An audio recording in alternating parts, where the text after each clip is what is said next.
saya nak buat 4 biji rumah sewa. Sebelum kita nak buat simpanan emas, kita kena ada target matlamat yang jelas untuk apa aku buat simpanan emas. Macam saya ni, saya target nak buat tabungan emas ni, saya nak buat 4 biji rumah sewa. Mungkin lama, mungkin mengambil masa yang lama, 2 tahun, 3 tahun, 4 tahun. Tapi saya tak kejap. Tapi saya tak kisah sebab saya bekerja ke arah itu. Suatu masa saya akan capai. Walaupun saya dah capai, tapi saya belum, saya cakap saya belum capai lagi. Walaupun saya dah ada dah, apa yang saya cakap ni saya dah ada. Tapi saya tak cakap saya dah ada. Cuma saya nak bagi tahu tuan puan, untuk kita berjaya dengan tabungan emas, kita kena ada target matlamat yang jelas untuk apa aku buat simpanan emas. Baru kita bekerja ke arah kita akan berjaya dengan tabungan emas. Kena ada target matlamat yang jelas, insya-Allah.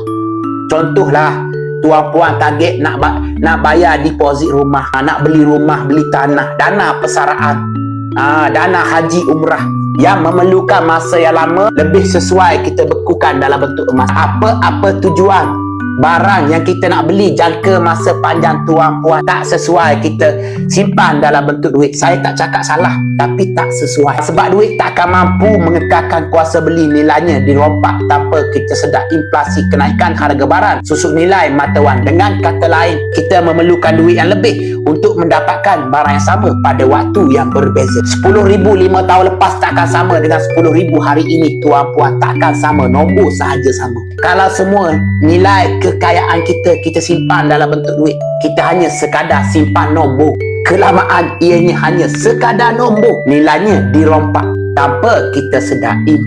Inflasi naik tanpa tapi, ibarat raya kita semua menanggungnya. Cuma dengan tabungan emas, kita dapat mengurangkan terkenanya inflasi. Sebab apa? Sebab emas mengekalkan kuasa beli jangka masa panjang. Ada orang tanya saya kan, Cik Khairul Ali, mana lebih baik?